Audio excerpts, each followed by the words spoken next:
Government or the media or interest groups? Mainly the agencies themselves, but there is no reason why requesters, such as yourselves, should not have sessions as well. Because one of the thrusts again of the document is that there should be better guidance for requesters as how to better understand the Act. So training for them would be a very good thing as well. And better provided websites with better guidance would be of help to everybody. Not just the agencies, but anyone who uses the Act. And currently that guidance is quite hard to find. The current Act provides for urgency provisions to be invoked Yep. when stated in a request and when reasons are granted.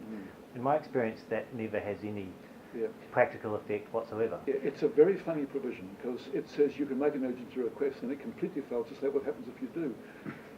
So we've spelled out what happens if you do, that the agency, if it is reasonably practicable, must give it urgency and give the information as soon as reasonably practicable. And we can't get any sort of firmer than that. But we are saying there's a track now. If you make an urgent request, it's got to be dealt with appropriately urgently, provided there are real grounds for that urgency. So we try to fill the gap there. Just on the training point, in the various kinds of industries and sub-agencies, I think it's important in the design of legislation of this kind, for tactical, if no other reason, although there are other good reasons, not to allow various segments of society to say we should, or agencies, we should be treated in this way because we are different to such and such. Your illustration of foreign affairs is a very good one. From the point of view of legislative design, this should be much more standardised and uniform, and that of course goes to training. You probably, I'm sure you are all familiar in the institutions you're in with information officers today and the importance of that kind of thing, and the training should fit into that. People move around in the civil service, all sorts of agencies, but with this ongoing development of the law relating to official information, fragmentation I think would be a very bad thing. You'll get one agency trying to make out some argument for why it should be treated differently than another. It should be something across the board. You had your hand up down there. Yeah, thank you. The police in particular resort to Section 6, maintenance of law grounds for denying access to information. Often historical information that can have, there's no question of prejudicing an inquiry, but they may well be embarrassed about releasing information about their investigation of a particular issue. And I guess a cruel murders might be one that fits under that. What do you have to say about that provision? Yeah, I think you have to be very careful of applying that provision. There's got to be a real reason for applying it. We have taken one category of case out of it, where agencies, in the course of their own inquiries, just say to prejudice our inquiry if we release the information. We've tried to provide for that separately. But we see the maintenance of the law exception. Certainly it's broad, but it probably has to be. As one which has to be applied with great care. You've got to ask, what's the purpose of it? What's it meant to protect? And I'd have thought if there is no genuine interest there that it can protect, the information should be released. And if the Ombudsman is complained to or appealed to, they should require it to be released. But we discussed that at some length in here, and we've tried to ask whether that should be redefined, whether again that's a matter of training. But it's a term that appears in a lot of legislation. There's dozens of acts that use the term, so it's a well-established term. But it has potential for misuse, we quite agree. And the best way of ensuring that it's not is to complain to the Ombudsman if you don't get the information. You talk about the public interest balance, and I think there's some suggestion you want to stiffen that up a little bit. My research found that it wasn't conducted very routinely or very well, but it was. What are you doing to make sure that when officials conduct that balance, they really do? Yes. What we've done is recommend that Section 9 be redrafted a bit to make sure that the public interest requirement comes right up the top. Because currently it's buried in the middle of quite a long sentence, quite hard to find, you can easily miss it. But even if you strike it, even if you do come across it, we suspect some agencies don't apply it well. Some may not even apply it at all, and if they do, they may apply the wrong criteria. So a question we asked was, should we try and define in the Act what it means? And we discovered that's really, really hard to do. Should we actually ingrain in legislation the factors you take into account? And there are dangers on that, because if you specify a dozen factors, that starts to look exhaustive, which it shouldn't be. So we conclude again that's a question for detailed guidance, on the Ombudsman's website to say these are some of the cases where public interest would demand release, here's other cases where it wouldn't. But what people need is hard and fast concrete examples to see how that case fits.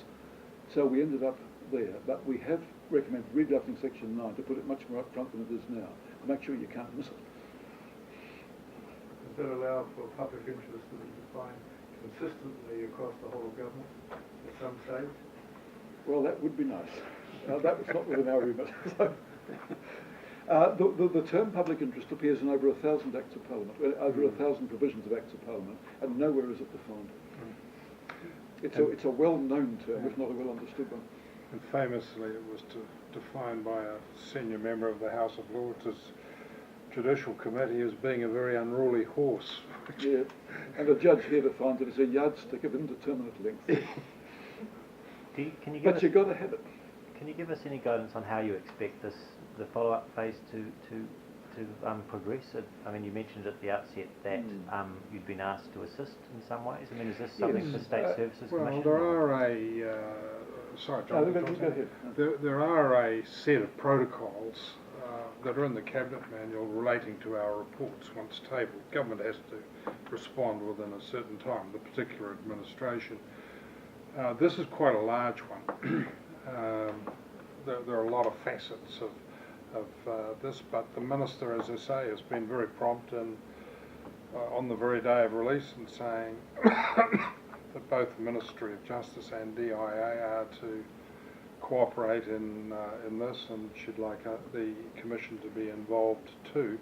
So if the normal protocols are followed, if extra time is not sought for some reason or other, normally we'd be looking at 6 months, isn't it, under the Cabinet Manual?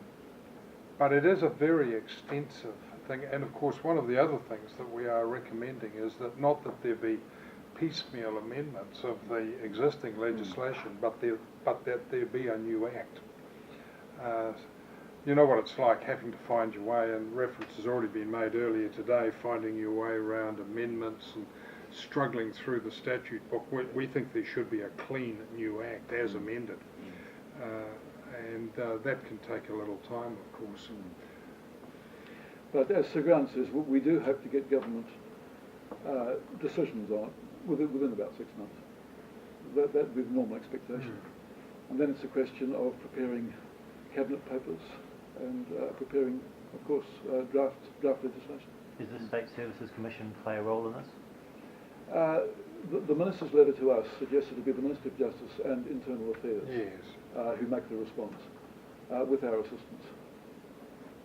I see you've got a proposal on the advance notice for people who might be affected by the release of information, commercial, private, or confidential in some way. I'm wondering how that might work, how often you see it being used, what the mechanism is, and if there's a chance for that might slow things down, and whether they might have a chance to... It actually arose when we were asked the question, should anybody whose private information or whose commercial information is going to be released, should they be consulted with a full consultative process? And generally speaking, they are now where that is possible. And you're quite right, it does slow things down, and it often makes things more difficult, even though in practice one really ought to do it. But we decided if there is a case where there is, say, a ground for privacy withholding, but there is a decision is made to release in the public interest, that person should at least know first. And we're saying 5 days notice before release, in which... It's just telling them about it, it's not saying, have you got anything to say about this, or do you want to change it? What we're really suggesting just is that they be given notice. They will certainly respond if they don't like it. And they may make suggestions to what a better answer might be, which is that it be withheld. And that should be taken into account in that very short period of time before the release takes place. But we would be disappointed if that caused extensive delays in process. And we suspect it won't happen that often either. So wait a moment, you've suggested that if privacy was overruled by public interest arguments, then they would make that requirement. If commercial interest was overruled by public interest as well, the same. Because that would arise. The same. No, it's what you might call third-party interests, and it would be things like privacy, commercial parties, or under the Lagorna. You're not concerned that that provision could be abused and be misread and... Any provision in any act can be abused. It should not be, and there's always grounds of complaint if it is. I can say no more than that.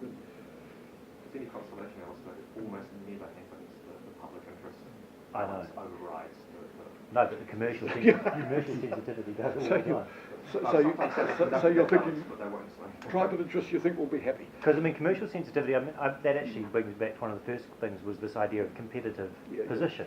So that presumably relates to when a government department is purchasing some services, and it allows them to withhold information, even if they're purchasing from a monopoly provider potentially. Yeah, there'd have to be a jolly good reason for it, and public interest would not have to override. But I mean, when you grant reasons to withhold information, they seem to be invariably used quite a lot. Like commercial As- sensitivity as is you would used to expect. remove very large chunks of a very large number of requests. Yep, it can do, but there is a proper and an improper use of it. And the Ombudsman is there to sort out the improper uses. That's what they're for. And one of the advantages of that, if I might mention it too, in the bigger picture, is that John and I have often remarked that this legislation, over the history of its life, has been mercifully free of court litigation. It is a very significant area in which the response has been at the operational level and the Ombudsman. We haven't had, remarkably, I mean, I've been in the law on the bench since 1992, very few High Court and Court of Appeal cases ever reached them. So that sort of the internal workings of this and the working out of it in the field has frankly been commendable. And that the commercial sensitivity ground, which you would think might be hugely significant and caused plenty of trouble, for instance, in my time in North America, has not really been a problem here. It certainly posed its problems, but they can be worked out without the litigation phenomenon that has gone on over there, and that's to the credit of the jurisdiction as a whole. This has been made to work pretty well, all things considered, but our concern is of course, there are difficulties with it. One wants to keep it advancing. It's such a central thing to the working of democracy itself today. But the Act itself has always tried to draw that very difficult balance between information which should be released, with a presumption that it should be, with protecting other property interests. And that balance is assessed on a case-by-case basis. It's very hard to lay down firm, detailed rules about it. And that's a feature of our legislation, that each case is looked at on its own merits. And if the public interest prevails, then it should prevail. And as I say, the Ombudsman has always been the backstop, under-resourced as they are. I think they do a very good job in making sure the lines are drawn as clearly as possible.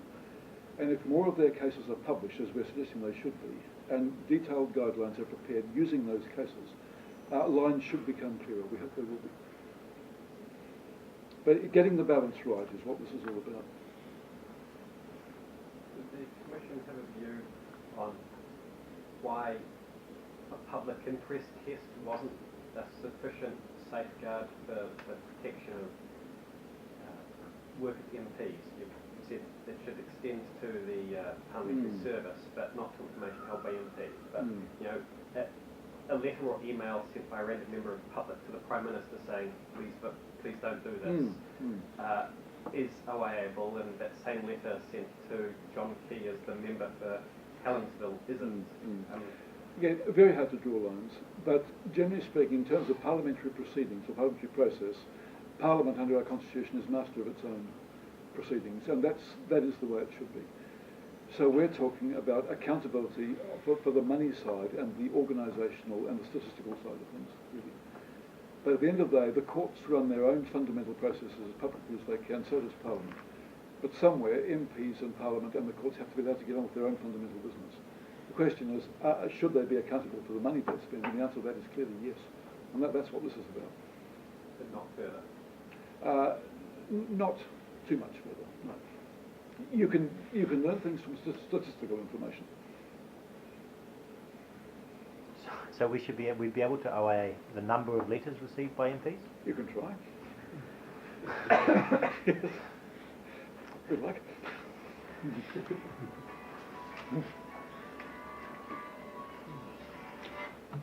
Any other questions or observations? Well, if not, thank you for taking the trouble to come on a rather inclement day and for the interest you've taken. Don't hesitate. There are reference points in the documents we've put out if you want to follow up on this or matters you want to raise subsequently. And we're grateful for the interest you've taken. Thank you very much. Thank you for coming.